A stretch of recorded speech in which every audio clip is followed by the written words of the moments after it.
Fala pessoal, tudo bem? Aqui é o professor Luciano Kenji. Hoje nós vamos falar sobre o período da Guerra Fria.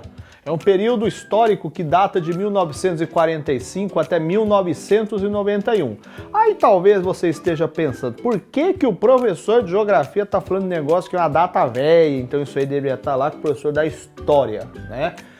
Vamos entender que as provas de geografia, os vestibulares de geografia vão abordar o tema Guerra Fria porque tem uma série de elementos do nosso cotidiano atual que a gente, para entender, para verificar a origem e às vezes até fatos que estão passando por transformações atuais, derivam da Guerra Fria. Só para você ter uma ideia. Exemplos. 1. Recentemente, nós tivemos o restabelecimento do convívio entre Estados Unidos e Cuba, pensando em acordos diplomáticos, visita do presidente Barack Obama até Havana, capital do país, selando o retorno de acordos políticos de venda. O rachado Cuba-Estados Unidos começa no período da Guerra Fria.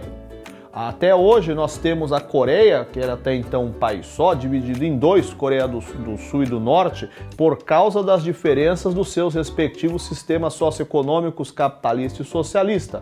Divisão originada no período da Guerra Fria.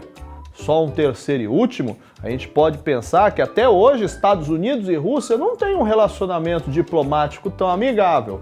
Não é tão ruim quanto era, mas não é uma coisa de brother, tipo, vamos tomar cerveja, não é assim. Também fundamentado na Guerra Fria. Então, a geografia quer que você raciocine o que esses eventos atuais, né, que nós vemos hoje, onde está a origem deles, pensando em compreender o contexto da tal da Guerra Fria. Primeira coisa, por que chama Guerra Fria, né? Guerra Fria é o nome dado ao período histórico que data do pós-Segunda Guerra Mundial. Vamos entender que depois que acabou a Segunda Guerra Mundial, as grandes potências econômicas, elas estão praticamente todas no chão, todo mundo está zoado, esfacelado por causa da guerra, e a gente tem basicamente dois personagens apenas que são fortes, que estão com estrutura, que estão com dinheiro, que têm possibilidade de tocar a política, a economia no mundo naquele momento, que são Estados Unidos e União Soviética. Eles vão iniciar o tal do período de guerra por causa das diferentes ideologias político-econômicas que cada um tem.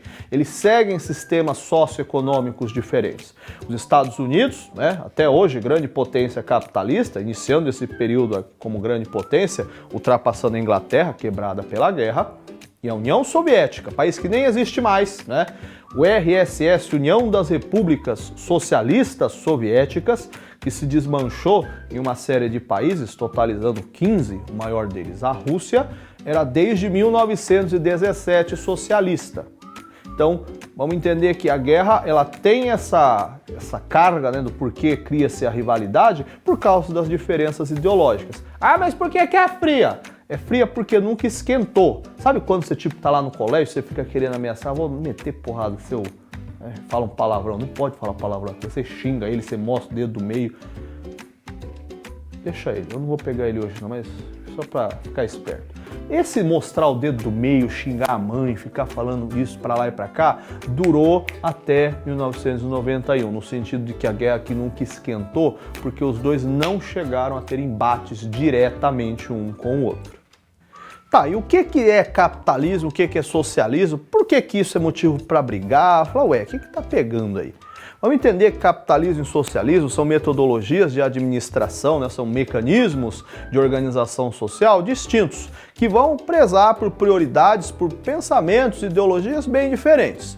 O capitalismo, bem simplificadamente, é um sistema econômico que se pauta na ideia de que todas as mercadorias, todos os bens que você vai comprar têm que ser intermediados pela moeda, pelo dinheiro.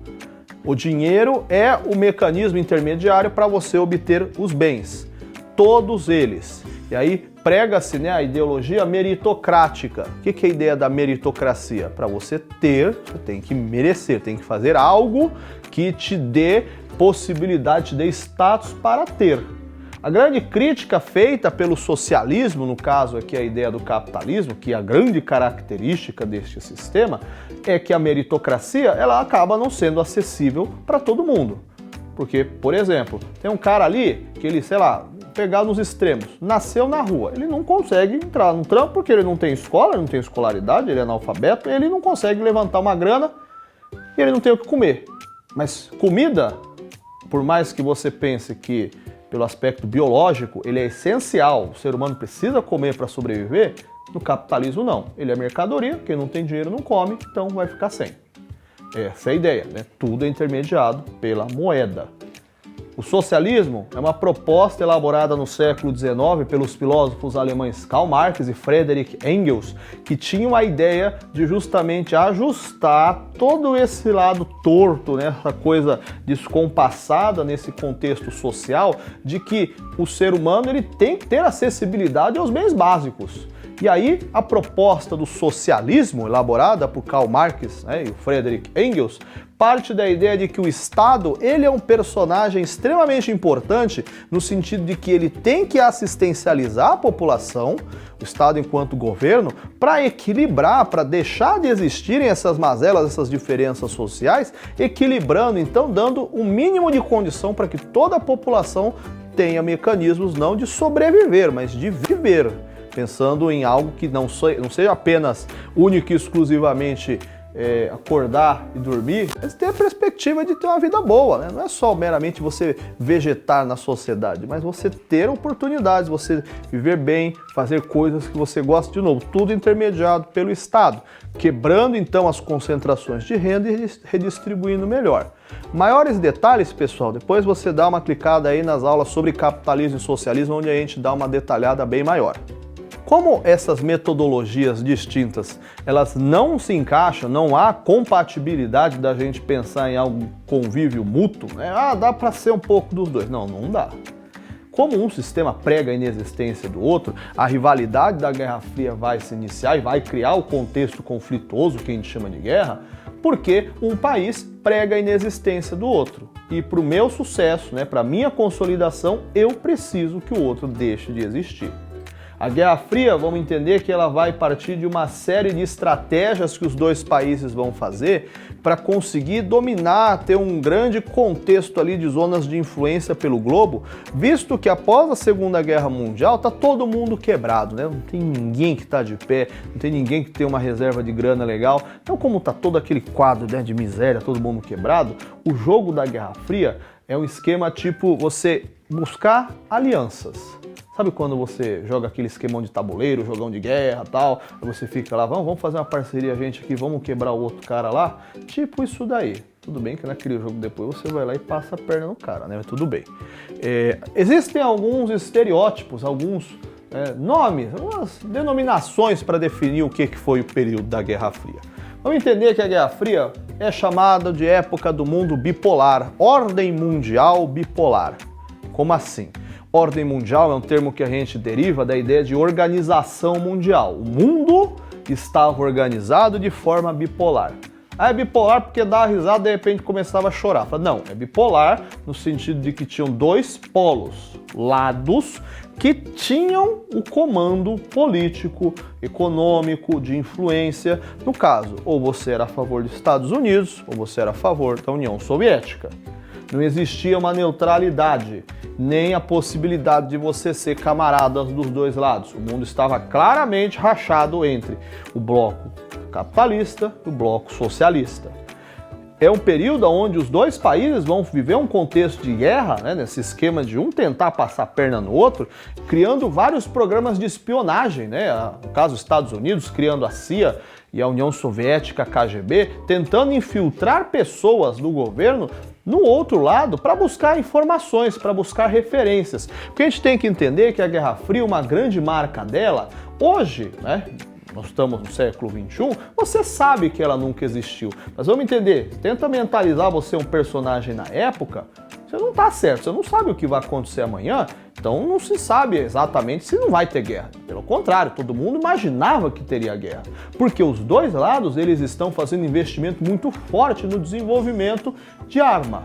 Este é um período que a gente chama de corrida armamentista, né? Os dois lados estão construindo muita arma, principalmente bomba nuclear, como um mecanismo de retaliação, de intimidação, tipo eu tenho, e, lógico, uma precaução, porque a hora que o cara vier atacar, então a gente afunda o dedo no botão e joga em cima dele também.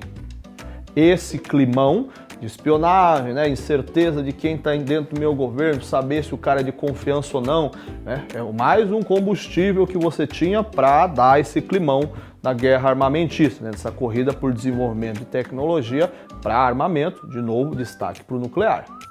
Pessoal, vamos pensar que você tentar explicar para a população o que é capitalismo, o que é socialismo, para ela, né, a população fazer o julgamento do que provavelmente é melhor, é algo demorado, é algo difícil, porque o papel disso seria nosso, enquanto educador, né? A educação deveria dar esse tipo de formação. Então os países, ambos, né, pensando numa lógica de, vamos chamar assim, de criar uma autopromoção, criar uma boa imagem entre a população para que ele seja adepto do meu sistema e não do outro, a Guerra Fria se transformou numa grande onda de marketing autopromocional por parte dos países. Não só marketing autopromocional, mas também um esquema de fazer a má imagem do outro lado. Você provavelmente, quem gosta, já assistiu algum filme do 007, do James Bond, para pensar que há um estereótipo do vilão do James Bond, que toda vez ele é russo, ele é chinês, ele é cubano, ele é coreano, ele é de um país que tem o histórico, ou ainda é, socialista. Tem inclusive aquele estereótipo de que o vilão é russo, falando aquele inglês todo cheio de sotaque, ele tem uma cicatriz, ele é careca, ele não tem o olho, todo deformado, tem toda uma lógica. Putz, esse cara é muito mal, mano, olha a cara desse... Ixi, esse cara aí bate até na mãe. Quer dizer, essa formação, né, desse estereótipo, ele vem nessa ideia, porque você talvez automaticamente já ligue a ideia de que tudo que vem de ruim vem do lado da Rússia. Mas isso está construído pelo esquema das artes por causa desse marketing promocional. No caso dos Estados Unidos, tem uma série de símbolos que foram criados para fazer destaque para o orgulho de ser americano, como Capitão América, como Superman, que está ali com aquele uniformezão, né, vermelho e azul, branco, o Homem-Aranha, Mulher Maravilha, que vão fazer referências às cores da bandeira dos Estados Unidos, que vão combater inimigos do lado socialista. Então, essa imagem promocional era importante para que a população, para que a sociedade, ela começasse a criar esses estereótipos e entrasse no jogo. Por parte da União Soviética, lógico que também vai tentar frear essa invasão de panfletagem, né, vinda dos Estados Unidos, e começar a criar um sentimento mais nacionalista. Você tem que ter orgulho do que você viveu aqui. Você mora dentro da União Soviética. Você mora aqui galera de histórico russo, então tinha a difusão muito da própria cultura. Você tem que ler Dostoiévski, você tem que conhecer o Leon Tolstói, você tem que conhecer o livro Guerra e Paz. E nessa briga autopromocional, lógico, a briga vai começar a ficar cada vez mais quente. Só que a gente vai dar um corte aqui, você dá uma procurada aí na aula Guerra Fria 2, a gente vai dar prosseguimento nesse esquema explicando como que foram alguns atritos de forma indireta entre os dois países. Beleza? Até já, pessoal!